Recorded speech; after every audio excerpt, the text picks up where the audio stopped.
We will turn first to the book of Genesis. There have been more attacks on the book of Genesis than any other book in the Bible.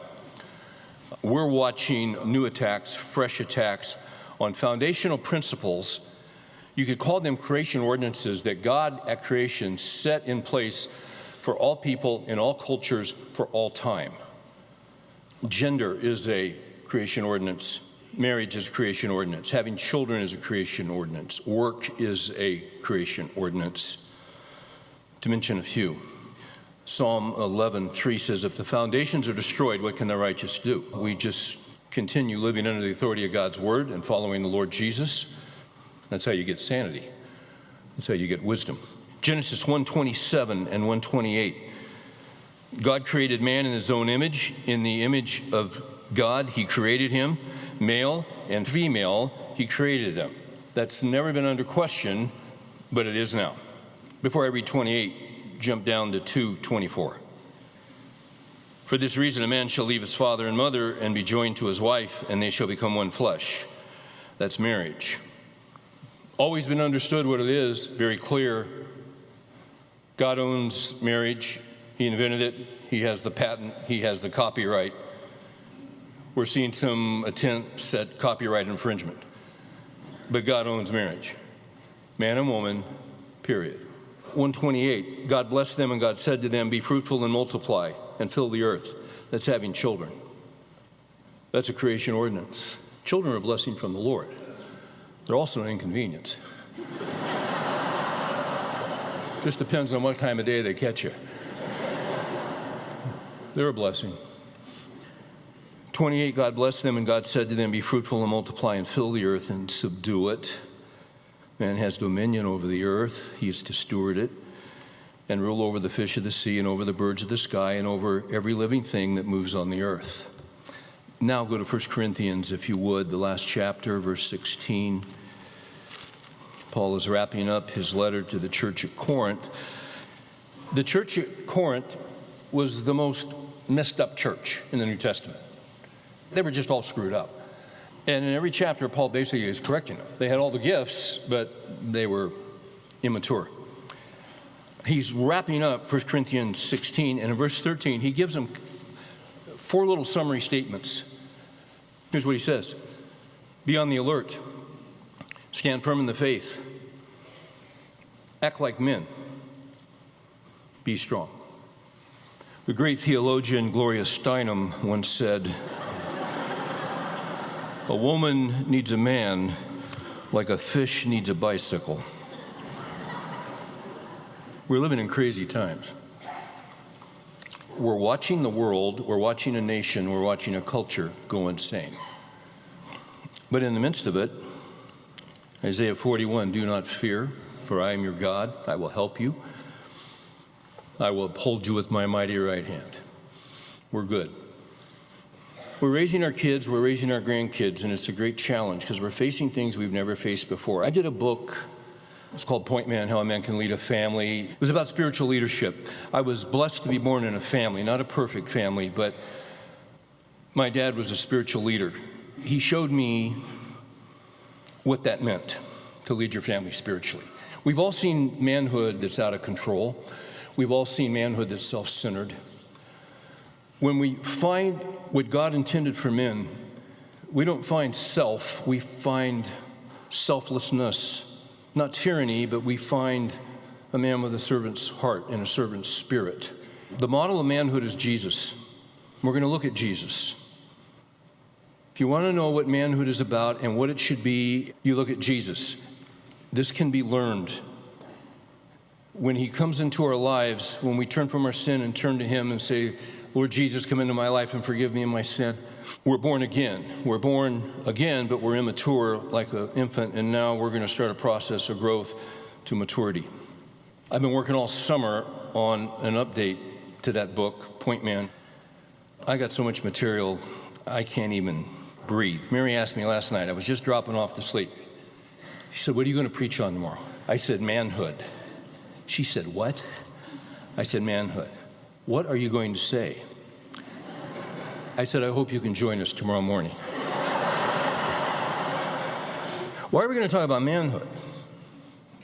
because there's so much confusion.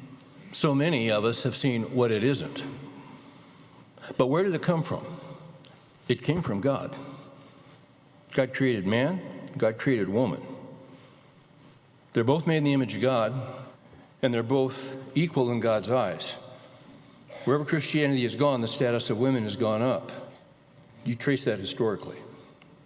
But our culture says men and women are equal, therefore men and women are the same. We're not the same. We're different.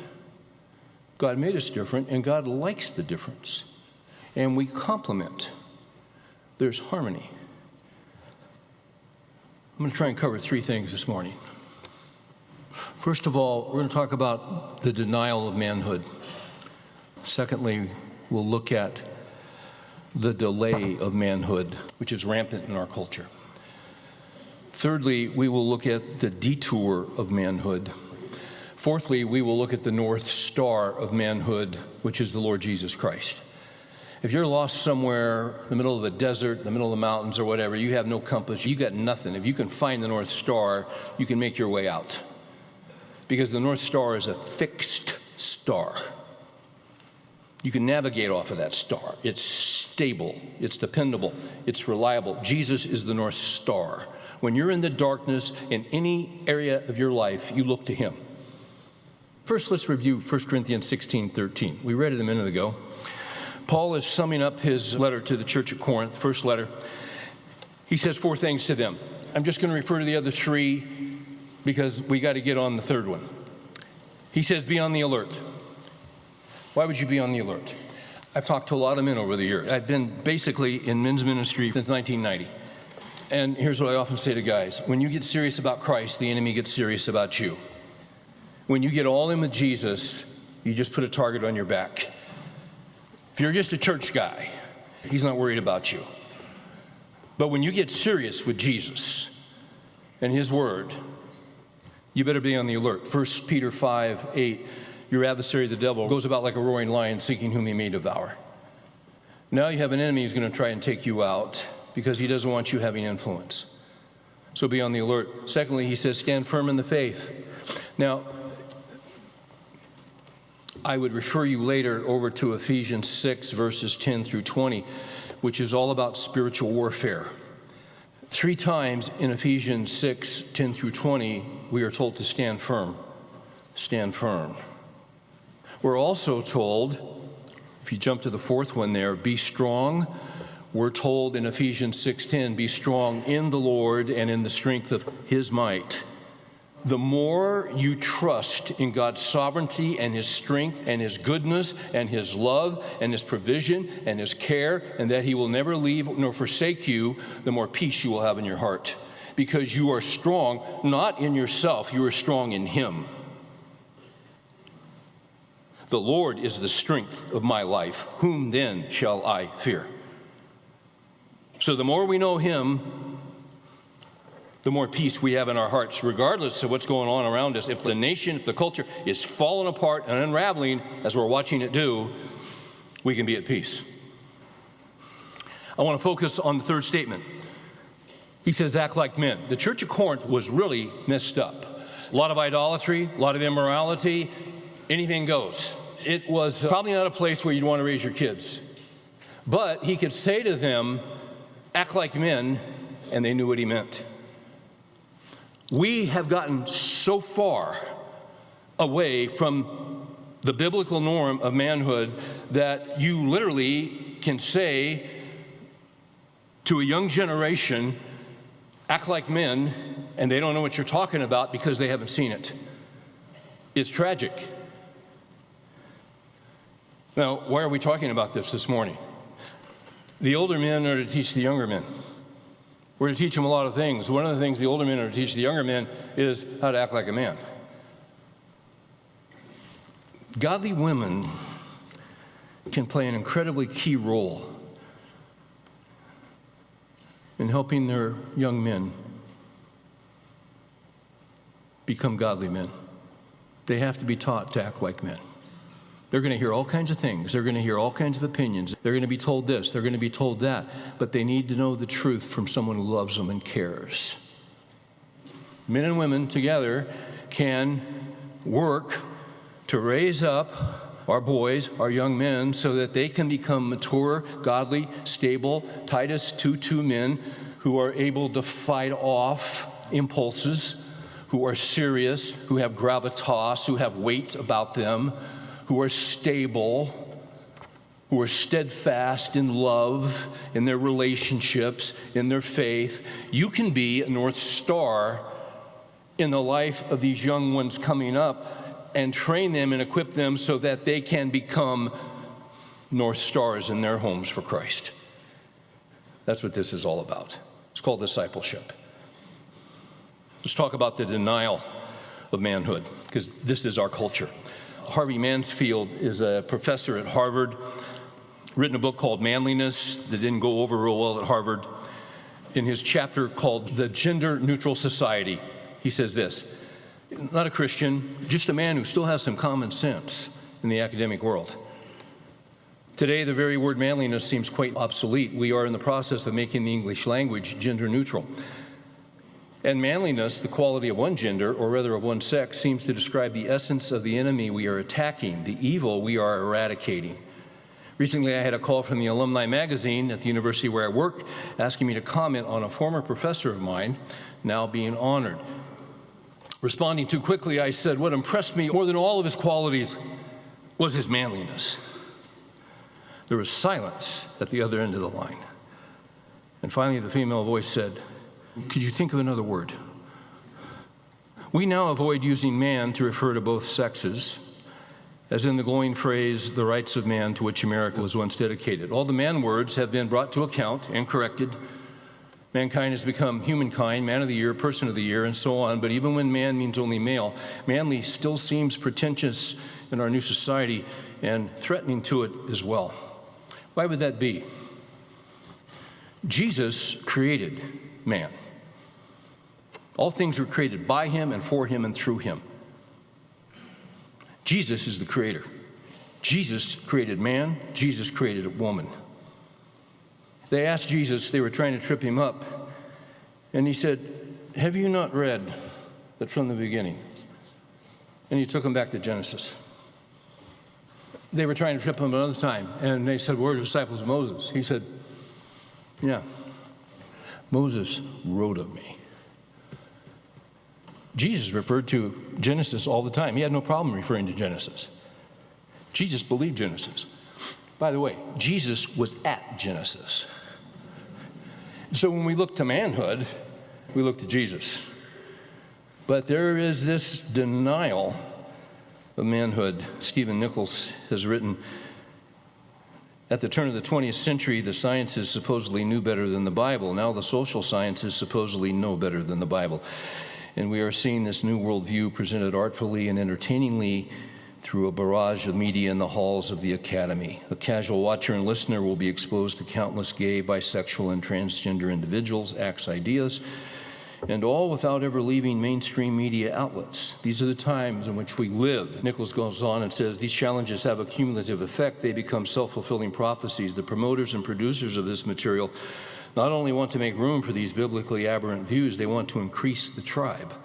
They want to silence anyone who would stand up against them. They want to oppose anyone who would say what you are promoting and doing is wrong. The proverbial silver lining in these challenges to the issue before us in our day is that they bring a great deal of clarity to us as Christians. Namely, will our authority be the Word of God, or will it be the sensibilities of our age? Is it the Bible, or is it us? You got to decide what your authority is. Let's talk about the delay of manhood. By the way, the term in 1 Corinthians 16:13, act like men, it's the word andrizomai. I'll give you a little technical background here. So they took the Old Testament written in Hebrew, and at a certain point, they wrote it in Greek, because a lot of people read Greek. It's called the Septuagint. This word andrizomai is used a lot in the Septuagint, and the meaning that is there is encouraging soldiers to act with courage and obedience. Courage, fighting off fear. So much of the Christian life is fighting off fear. It's a command to be courageous and fight off fear and do the right thing. And drizomai, act like a man. We've got something really interesting going on in this culture, and you've seen it. We have a group of young men. It's not all young men. I want to make that very clear. We have a lot of young men who are confused about manhood. I've seen young Christian men react, not positively, to the phrase, act like a man. Why would they do that? They've probably been hurt by a man. Maybe they were abandoned by a man. I don't know. But it had to be counterfeit manhood. Manhood has essentially been lost for a large segment of males under the age of 35. Masculinity is fast becoming a disappearing reality in our culture. Fewer and fewer men demonstrate it. Millions of young men have and are growing up without it, and women and girls are suffering greatly as a result. You're a young lady, you have a desire to be a wife and a mother. That's a godly desire. Don't ever squelch that. That's of the Lord. He's well pleased with that. I've had young ladies say, where are the men? My daughter asked me that. Where are the men? I said, you only need one, Rachel. If you needed 12, you might be in trouble. Just need one. But see, this is an issue for our daughters as well. We have a generation of young men who are profoundly confused, and it's really not their fault. Here's what's happening when I talk about the delay of manhood. Because there's such confusion among so many young men about what it means to be a man, we're watching something happen, and what we're watching happen is we are watching the prolonging of adolescence and the putting off of manhood. Manhood is embracing responsibility and fighting off passivity. Let me say that again. It's embracing responsibility and fighting off passivity. So when you're a man, you're responsible and you fight off passivity. But we have a group of young men, for various reasons, they're attempting to prolong adolescence. They're attempting to prolong the teenage years and put off manhood. Historically, there have been 5. Now, why am I talking about this? Because this is what we're up against, and this is what we have to work with and address in order to help young men know how to act like men. Historically, there have been 5 markers that takes a young man from adolescence, from being a teenager to being a man. If I had time, I would show you how these all relate back to Genesis, but I don't have time. I would tell you this. My maternal grandfather, Grandpa Brown, Harry Brown, when he was about, I think it was 1910, 13 years old, 7th grade, knock on the classroom door, a little one-room schoolhouse. Teacher asked him to step out, talk with the gentleman, a principal, and he said, I'm sorry to inform you, Harry, that your father had a heart attack and passed away a couple of hours ago. Now, he was just a young man, always wanted to be an attorney. That was his goal, to go to law school. That was his last day of school, 7th grade, because he had a mother and he had a brother who was handicapped. So after his dad's funeral, he went to work for Standard Oil in Central California in the oil fields. He never went to law school. Worked in the oil fields, took care of everybody, 13 years old, had to act like a man. Never went to the prom, never had spring break, never went to summer camp. We've turned adolescence into an industry. He never had any of that. Why? Someone had to act like a man. So he did. Years later, he was able to start a couple of furniture stores, did pretty well. Never became an attorney. But he was a man. I'm thankful for him. 5 markers. Here they go. Let me just give them to you real quick. First marker of going from being a boy to a man, number 1, you complete your education. Finish it. Well, I dropped out of high school. All right, go get your GED. I've had guys tell me this. Go get your GED. Well, go get it. You can do it online. Or, I go to the university. Really? How long have you been there? 12 years. Yeah, I just got 3 more classes. Yeah, really? Well, why don't you finish them? What? Why don't you finish them? Just finish them. Finish them by Christmas. Finish it. You want a certain job, you got to go to college, then you got to get the credential to open the door to get the job. Not all jobs require going to college. It might just need a high school diploma. But get the high school diploma. What? Trade school. Jesus was in the trades. You don't have to go to college. Not everybody should go to college. 90% of college, I think, is propaganda. A little bit of it helps, but not much. But you got to get the paper. Work in the trades. You can make great money in the trades. Jesus was in the trades. Jesus was a carpenter. Showed up in the same little town, same little shop, every day. Interacting with people, that's what he did. Same-o, same-o. Jesus sanctified work when he did that, before he started this public ministry. So you might need to finish trade school to get in the trades. So finish your education. Here's number 2, to become a man. Leave home. I cannot tell you how many conversations I've had with men in conferences around the country, and here's a composite of about 10 or 12 or 15 conversations. I'll just sum it up. Guy comes up to me and said, yeah, I heard what you said, Steve, during a break. He says, yeah, my son's graduated. He's 28. At least he graduated from college, and he's at home. I said, really? Yeah, he's living at home. Does he work? No, it doesn't work. Very bright, but he doesn't work. Well, what does he do? Well, he plays video games pretty much all night, sleeps during the day. Really? Yeah, that's not a good situation. Oh, you obviously don't feel too good about it. No, it's just not right. I said, you know the Lord? Oh, absolutely, yeah. Your wife know the Lord? Yeah. Yeah, you don't think this is right? Oh, no. Well, why don't you do something about it? Well, you know my wife. No, actually, I don't. I didn't say that. I'm thinking it. Very strong woman. Very strong. Wonderful woman, very strong. Okay, there you go. So here's the deal. He thinks the boy ought to leave. He's not a boy, he's a man. He's 28 years old. She wants him to be there. So let me say a word to the ladies. And my car's running and I'm leaving.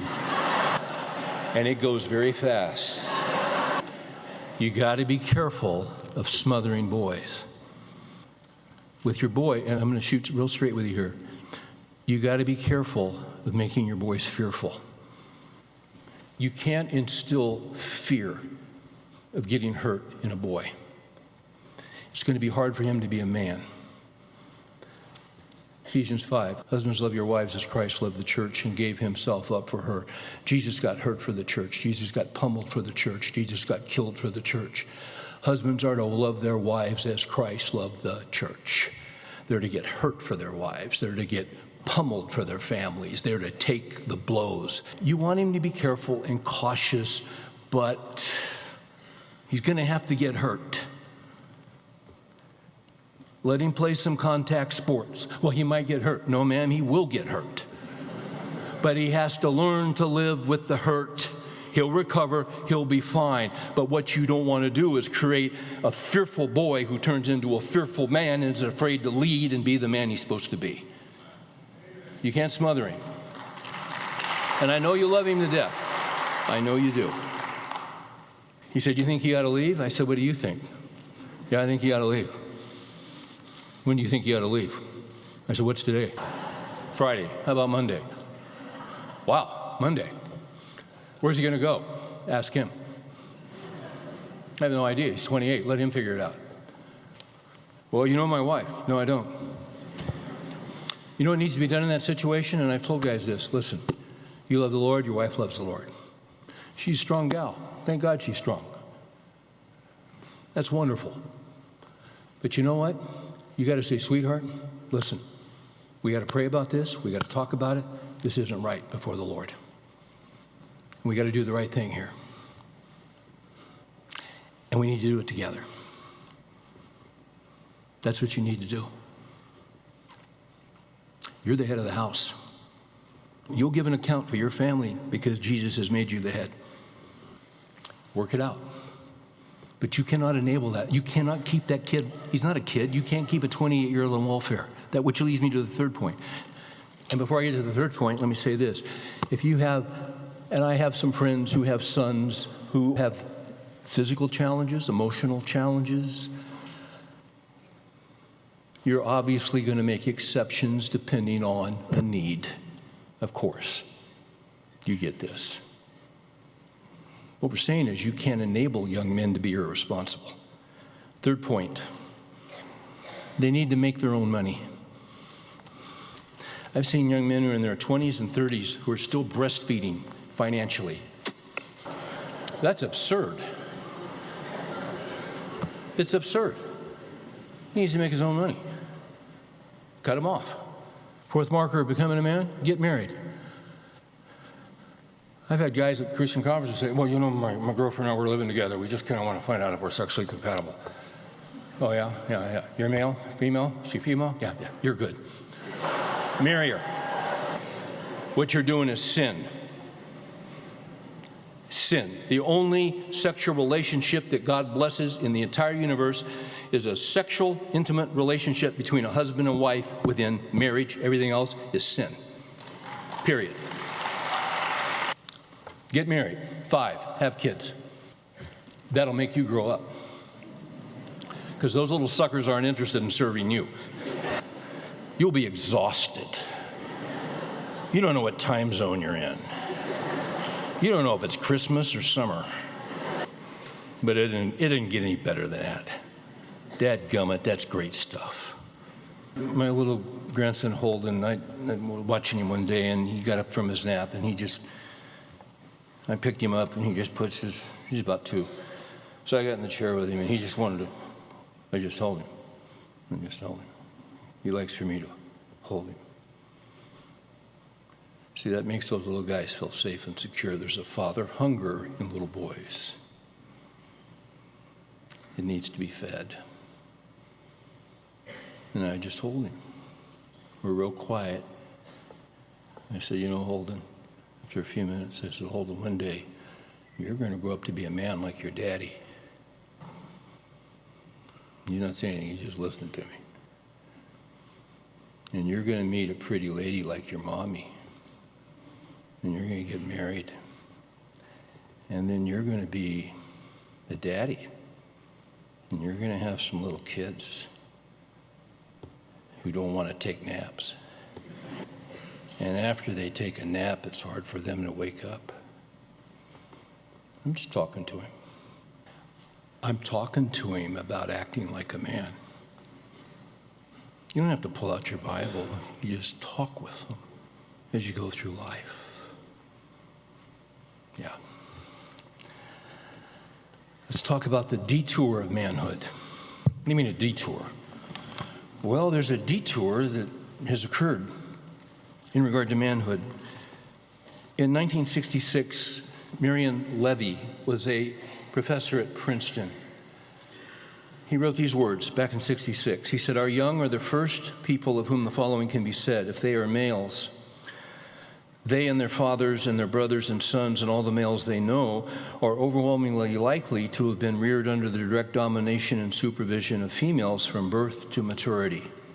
What he's saying is, you look around on that back in 66, I was junior in high school in 66. Back then, every male he knew and every male who knows every male had been reared by ladies from birth to maturity. That was unusual in the history of the world. Now listen, thank God for godly ladies. I've been blessed with them my whole life. I had 2 grandmas who prayed for me before I was ever born. My mom prays for me. My mom said yesterday, how can I pray for you, Steve? You know what a blessing that is? I got a wife. I got a godly wife. She gets me. She likes me. 40 years and I'm still shocked. I got a daughter who's got a husband, kids. Thank God for ladies and their influence. But can I say this? Some of you are single moms. You're doing the work of 2 people all by yourself. What a load. You weren't designed to do it by yourself. Some of you have been raised by single moms. You love them to death. You thank God for their sacrifice, and they sacrificed.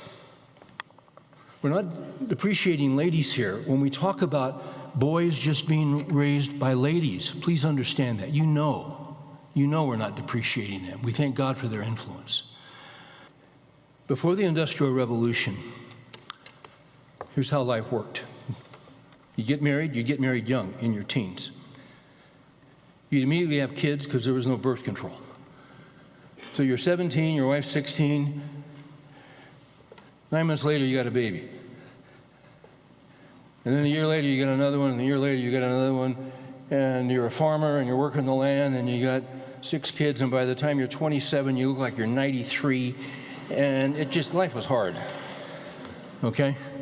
It was just flat out hard. People didn't live long back then. Women died in childbirth. It was tough. Industrial Revolution came along, a lot of great technology and machinery, and okay.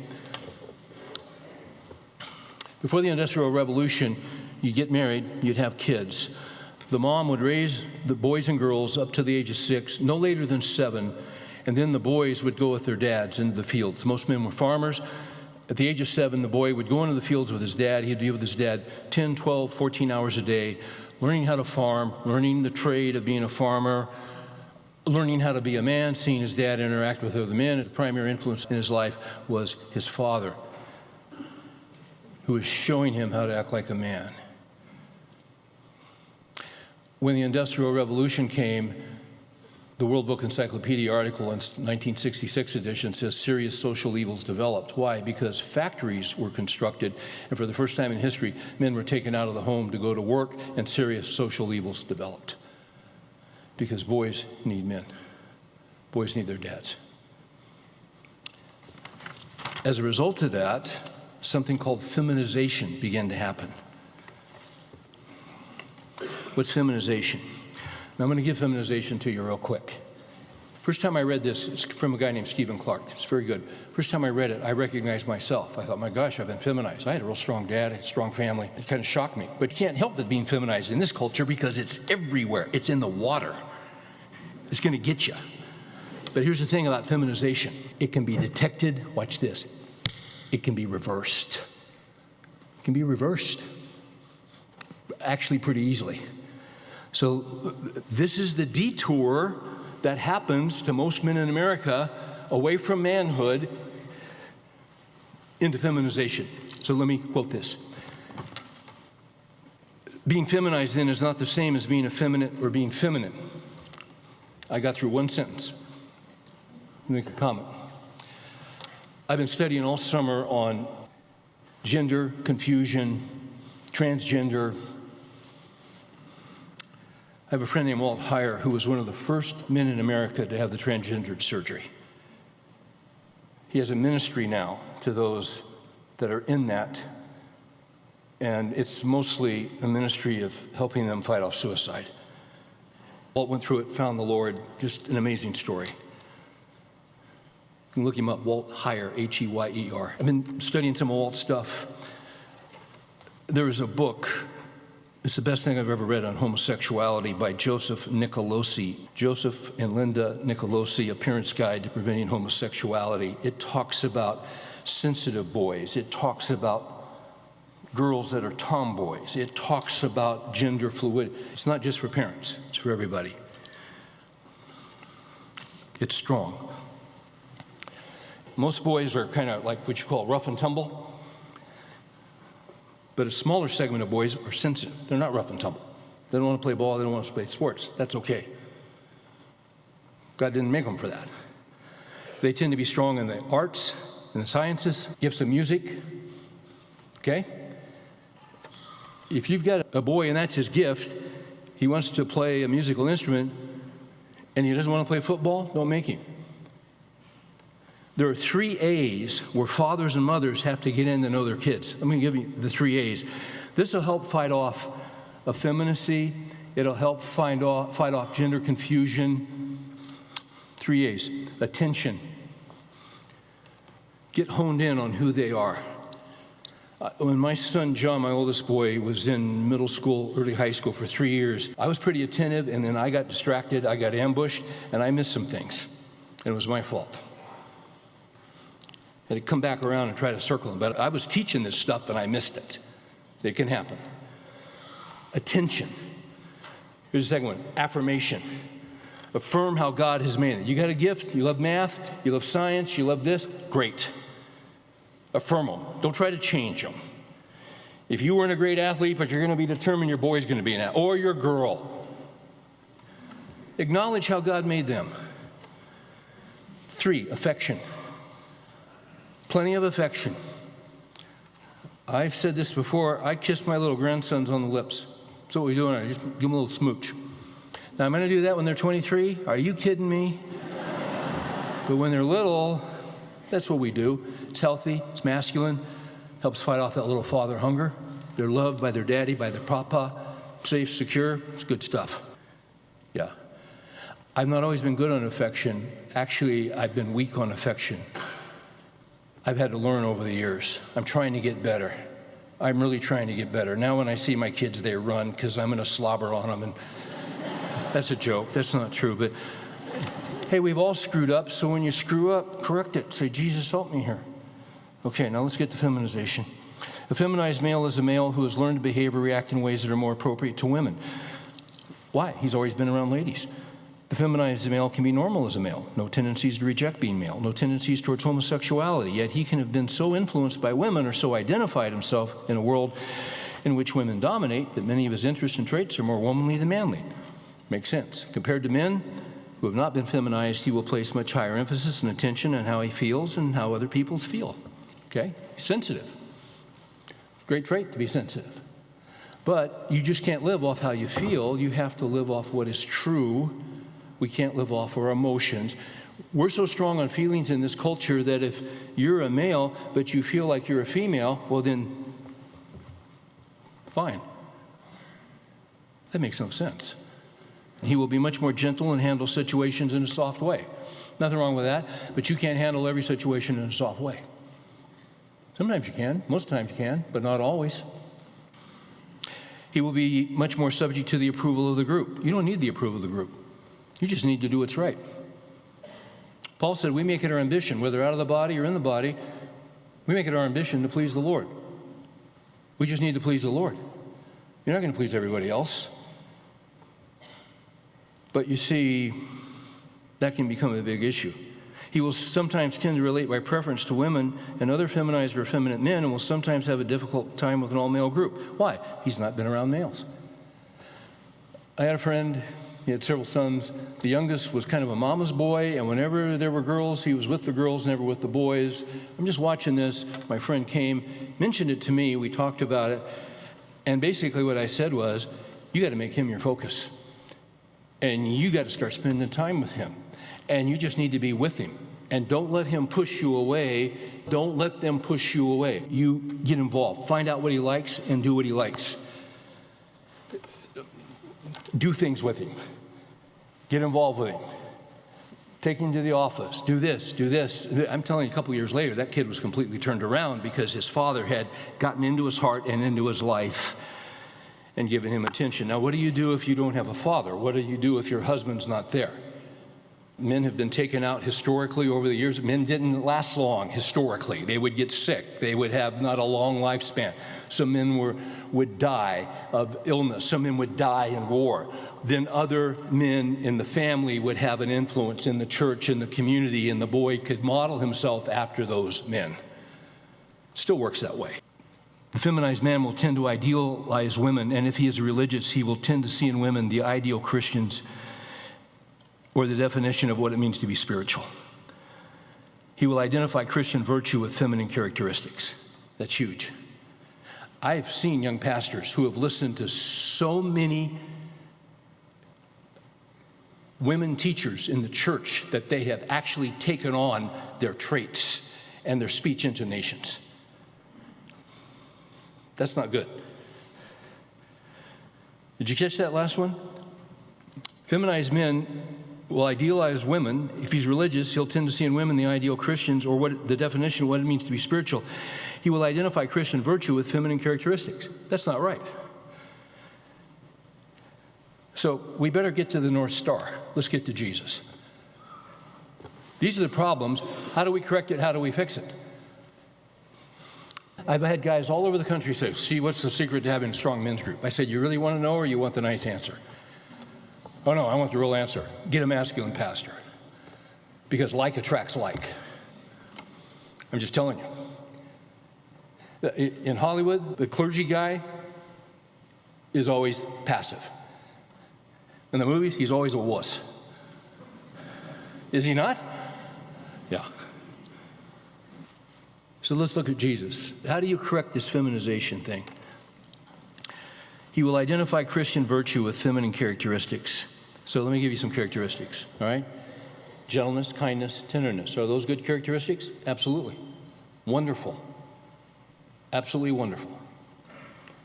Let's take boldness. courage, truth-telling. Are those good characteristics?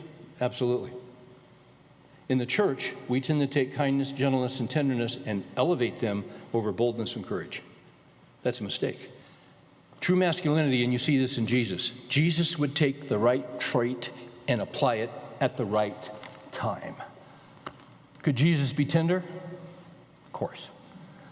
Jairus' daughter, will you come and my little girl?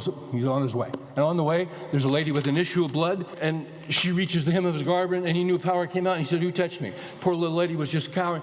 And then, it was me. And so your faith has made you well. That's called tenderness. He could be tender. He had all these broken people. He was tender. Could he be gentle? Absolutely. Was he always gentle? No. Was he always tender? No, because sometimes that's not what was called for. Twice he cleared out the temple. When I was a little boy, I was 5 years old, my mom had women's magazines around the house. Back then they used to be clean. Now they're weird. On the back, there would be an ad for Breck shampoo on the back cover of all the women's magazines. And there was always a model, a portrait, beautiful young girl with 1 month a redhead, blonde, brunette, every month they switched. But always in profile, and they all had shiny, lustrous hair because they used Breck shampoo. So I'm 5 years old. I go with my mom to Berean Bible Bookstore in Bakersfield, California, and she's getting something for church or Sunday school. I don't know what. I'm just there. And I'm walking around, and it's taking a while, and I'm just looking around, and I'm bored. And they had all these paintings. I start looking around, and I see this painting of Jesus. You've seen it. He's in the Garden of Gethsemane. He's up against this big rock. And I started looking at it because it was taking so long. I really started looking at it. I looked at his hands. And I started looking at his hands, and his hands looked more like my mom's than my dad's. It looked like he had a manicure. And then his face, he had a beard, but the rest of his face looked like my mom. He didn't have any scars, he didn't have anything like my dad. It was just kind of soft and glowing and shining and feminine. And then I saw his hair. This is a true story. I'm 5 years old, and I went, Jesus used Breck shampoo. That's an absolute true story. Now, I want to tell you something. The guy who painted that picture was feminized because Jesus didn't look like that, because when he showed up out of that carpenter shop and started doing miracles, they said, what the heck is going on? Is this not the carpenter? And he didn't buy his lumber at Lowe's. He cut the trees. He split the logs. He planed the wood. He had forearms. He had busted up fingernails. He was a man, and he walked into the temple twice because they were blaspheming the Father. He took a whip, and he started kicking tail and taking names, and they headed for the Exodus, and nobody said, look at his hair. Did they? No. So for me, I want to act like a man. I want to be a balanced man. I want my boys. I want my grandboys. You too. Jesus is the model. What's masculinity from Jesus? You bring the appropriate trait at the right time.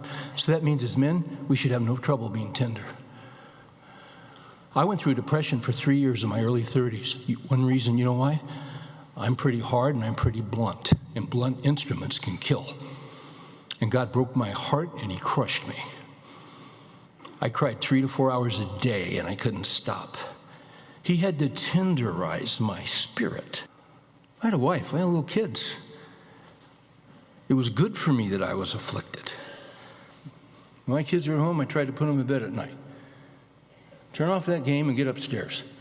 Unless it's a playoff game. That was my job. And normally it's just a normal night. They don't, normal thing, they don't want to go to bed. I want them in bed, okay. One night I was putting Rachel to bed. She was 9 or 10. I said, sweetheart, how was school today? Fine, Daddy. Did you learn anything? No. I just, regular stuff.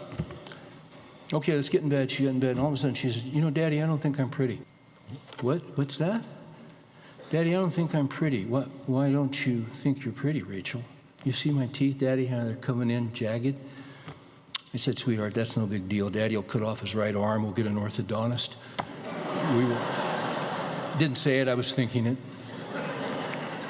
And that's what we did, and she's got $1 million smile. I said, sweetheart, let me tell you something. You're a pretty girl. There's always someone who's prettier. There's always someone who's a better athlete. But you know what? You're a pretty girl. You know what I love about you? You're like mommy. See, there's two kinds of pretty. There's pretty on the outside, but there's pretty on the inside. I love it about you that you're just not pretty outside, but you're pretty inside. Some of the most beautiful women in all the world have been married 6, 7, 8 times because nobody can stand to be around them. That's not you. See, I'm also to be tender with my boys. Now, you got to teach boys how to be men. Teenage boys never want to go to sleep. Once they're asleep, they never want to get out of bed. At times, I told my boys, if you're not up by 7, I'm going to take this Dickies yellow cup and fill it with water. I'm going to pour it on your face. Oh, Dad, that's so funny. I said, I'm serious. 7 o'clock, they're not there. I walk in. Josh had a friend. I started walking. Dad, you can't do that. He's not your son. I said, yeah, but he's staying here this summer. Every time we get together, what do we talk about? Hey, Mr. Farrar, you remember when you... Because, see, now they're men and they got to get up early and go work. So sometimes you got to give them a little toughness, but not always, because sometimes you got to be tender with your boys. I was 9 or 10. I got hit in the face with a baseball bat, Little League, threw off my mask. A kid's coming around to score. I'm ready. There was a bat. Someone picked up the bat to throw it out of the way, hit me in the face. I went down. Louisville Slugger right there. First coach up to me. I'm in pain. First guy up to me said, don't cry. Well, let me hit you in the face with this bat. You know who the second guy there was? Was my dad. Now, my dad was an athlete. He was a man's man. My dad didn't say, don't cry. He just edged right in there, and he said, just stay right there, Steve. And he had his hand on my shoulder, and he's just patting me with that massive hand he had, that paw. He just patted me. He says, where's that hurt, man? And I'm talking to him, and he's just talking to me. And he said, you're all right, let's just check this out. He's just being real tender with me because, you see, that's what I needed. And after a while, he said, can you get up? And I said, yeah, I think so. He said, all right, let's put that eyeball back in the socket. I made that up. Appropriate trade at the right time. You guys getting this? That's manhood. That's Jesus. I'll close with this. A number of years ago, my daughter was late 20s. We're talking one night in the kitchen, and she starts telling me she's in a church. I don't go there, but I knew the guys there in a singles group. She said, Dad, you know my friend? Sure, Linda. She's been dating this guy in the singles group. Seems like a neat Christian guy. I said, oh, great. Yeah, but it's gotten weird, and she's going to break up with him. And I said, oh, okay. He said, it's weird, Dad, because he's scaring her. I said, what do you mean he's scaring her? Well, he's calling her in the middle of the night and saying some things. And the other night he came over and pounded on her door and really scared her. I said, do the guys in the church know? He goes, yeah. I said, what's going on? They said, nothing. And it looks like he was in another church or two and got a girl or two pregnant. Really? What's this guy's name? She told me. I don't go there, but a few months later, Christmas time, I fly in from somewhere. Rachel was singing. They had like 4 or 5 Christmas services in a row, and I just missed her. And I'm in the lobby trying to figure out the next service, coffee shop thing. And I'm reading it, and there's a guy next to me, a young guy. And I said, you know when the next service starts? And he goes, yeah, about 35 minutes. And he said, hey, are you Rachel's dad? And I said, yeah. He said, man, I've always wanted to meet you. Don't you talk to men and write books to men and all that? I go, yeah. And I said, oh, yeah, I'm Rachel's dad. And he said, well, I'm such and such. He was the guy. And he said, oh, I'd like to talk with you sometime. I said, well, we got 35 minutes. Can I buy you coffee? He said, oh, that'd be great. I said, good. So we sat down and bought coffee. And he said, yeah, I've always wanted to talk to you. And I said, well, you know, I kind of wanted to talk to you. He said, really? I said, yeah, really. He said, wow. Well, can I ask you what about? And I said, sure. I was told that you've been seeing Linda. And he goes, yeah. And I've also been told that you're scaring her. Oh, well, I said, I don't want you to talk. I want you to listen. Because I understand you're very winsome and you're very persuasive and you're very gregarious. I want you to hear me closely. She's been up to our home Her parents have been in our home, but you know they live 1,500 miles away. Her dad's not here. So here's how this is going to work. I'm stepping in. And from now on, you're going to deal with me. And you're not dealing with her. And if you call her, I'm going to promise you, I'm going to call you. And if you knock on her door, I guarantee you I will knock on yours. And I'll tell you what else. I'll go to the leadership, and we'll invoke church discipline, and if we have to, we'll get a restraining order, and we'll put your tail in jail. Why did I push so hard? Because he was not repentant. He doubled down. He was obstinate. And I had to put some fear in that young man. Do I do that every weekend? No. Why would I? But as I read my Bible, men are to protect women. Husbands, love your wife as Christ loved the church and gave himself up for her. If I hear a noise at 3 a.m, I say, Mary, go check that out, will you? I don't say that. I go check it out. Why? Because men are supposed to protect their women. We're so messed up in this culture, we send 18-year-old girls into combat. We ought to be ashamed of ourselves. Am I going to let a little 18-year-old girl fight for me? Men protect their women. That's a Christian principle because they're valuable and they're made in the image of God. Yeah, they're gifted. Yeah, they're smart. Yeah, but you know what? God made you, man, with 40% more muscle mass than your wife, and you can be the same height and same weight, but he made you stronger because he wanted you to protect. Jesus protected the weak. You get this. What's masculinity? Right trait, right time. Who would have a problem with that? You know what I asked the Lord to help me do? Here's spiritual leadership. I've never seen it, Steve. Here's what it is. Jesus just went around doing good. You know what that meant? He went around and he just kept doing the next right thing. You just do the next right thing. What's the next right thing? Take it out the trash? Do the next right thing. That's godliness. That's acting like a man.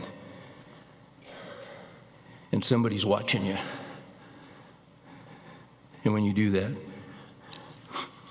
you're pointing them to Christ, the author and finisher of our faith and the author of manhood.